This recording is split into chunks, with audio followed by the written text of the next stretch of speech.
On le sait, nos îles manquent parfois de lumière, de considération, et d'être à ce poste maintenant, je le vois vraiment comme une possibilité justement d'éclairer un peu plus les potentiels que nous avons sur ces îles et de montrer à tout le monde que c'est possible de le faire. C'est clairement ça mon devoir. Bonjour à tous, je m'appelle Félix, j'ai 24 ans et je suis lieutenant dans l'armée de l'air et de l'espace. Je suis d'origine martiniquaise et je suis aujourd'hui présent pour vous parler de mon parcours. Quel a été mon parcours? Au lycée, j'étais en classe scientifique, bac S à l'époque. Et ensuite, je suis parti en classe préparatoire en lycée militaire. Donc j'ai fait le lycée militaire de Saint-Cyr qui est à Saint-Cyr-l'École. Prépa MPSI, PSI. Ensuite, j'ai intégré l'école d'officier de l'armée de l'air et de l'espace où j'ai effectué mes 3 années d'école avec un cursus académique, sportif, militaire assez intense. Et j'ai été diplômé en fin d'année scolaire dernière. Maintenant, je suis dans l'école des applications militaires des énergies atomiques. Un diplôme supplémentaire avant de rentrer dans les forces et de pouvoir enfin commander. Ce qui m'a donné envie de rejoindre l'armée de l'air et de l'espace, pour le coup, lorsque j'étais au lycée en terminale, j'étais à la réserve. Et c'est à ce moment-là que j'ai commencé à avoir la flamme pour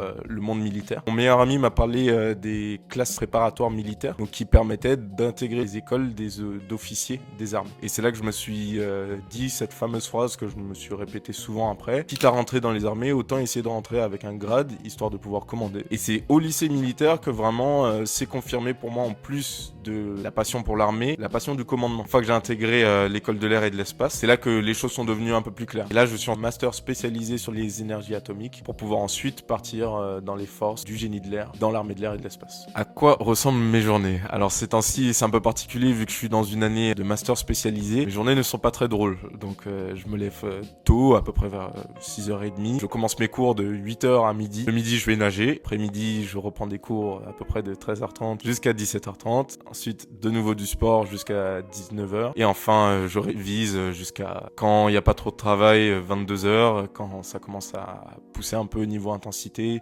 minuit, 1h. Et puis, ça repart. Et ça, parfois même les week-ends lorsqu'on a des examens qui approchent. Ça, c'est un rythme très particulier à l'école dans laquelle je suis ces temps-ci, de formation spécialisée supplémentaire. Mais ça viendra à changer dans les prochaines années. En quoi consiste le métier d'officier dans l'armée de l'air et de l'espace? En fait, officier, c'est une qualification pour les grades. Si vous ne le savez pas, il y a une certaine hiérarchie dans les armées. On a les militaires du rang, les sous-officiers, les officiers et les officiers supérieurs. Personnellement, donc, je suis entré maintenant dans les armées en tant que jeune officier, c'est-à-dire lieutenant. Et tout au long de ma carrière, mon objectif, ça sera de commander donc des hommes qui sont sous mes ordres, de leur donner les bonnes directives, de décliner les ordres qui viendront de mes supérieurs à certains échelons selon mon poste de commandement. Et pour plus tard, si j'arrive à gravir les échelons comme il se doit, je pourrai accéder aux fonctions plus stratégiques. Certes, c'est un peu plus du métier dans le bureau, mais qui est très passionnant. On touche vraiment les notions assez sensibles de la stratégie militaire française. Qu'est-ce qui m'anime? J'ai envie de dire, c'est la passion du métier, le fait que finalement l'armée, à la base, si on regarde bien, c'est une espèce de société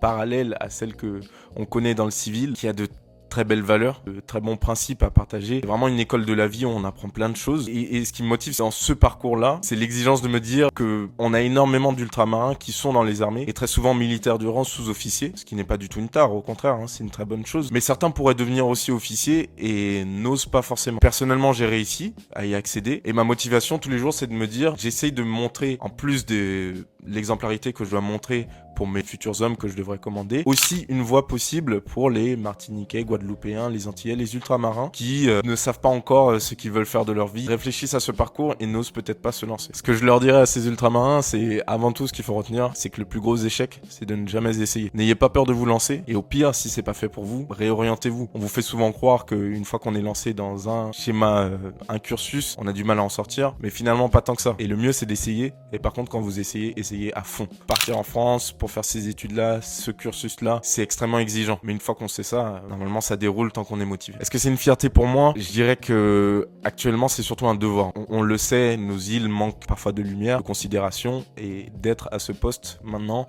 je le vois vraiment comme une possibilité justement d'éclairer un peu plus les potentiels que nous avons sur ces îles et de montrer à tout le monde que c'est possible de le faire. C'est clairement ça mon devoir. L'association dans laquelle je suis s'appelle De la Martinique aux grandes écoles. C'est une association qui promeut les parcours d'excellence justement des étudiants ultramarins, qui fait l'effort d'aller chercher les étudiants pour les informer de tous les cursus d'excellence qui ont été réalisés par nos ultramarins afin de leur montrer que tout est possible. On vient dans les lycées pour parler de nous, parler de nos cursus. Et en plus de ceci, on fait aussi des webinaires assez régulièrement. Pour nous contacter, c'est très simple. Il suffit d'aller sur l'Instagram DMGE, donc de la Martinique aux grandes écoles, et d'envoyer un message ou de venir participer à nos webinaires et de demander si c'est possible d'avoir accès au guide des coachs. Et si c'est un mois que vous voulez parler, à ce moment-là, vous pouvez mentionner le coach Félix, et on vous donnera un moyen de le contacter. Alors j'en ai deux. Le premier, c'est un très bon ami à moi de Toulouse, Nicanaël, François Lubin, qui a fait un parcours d'excellence sportive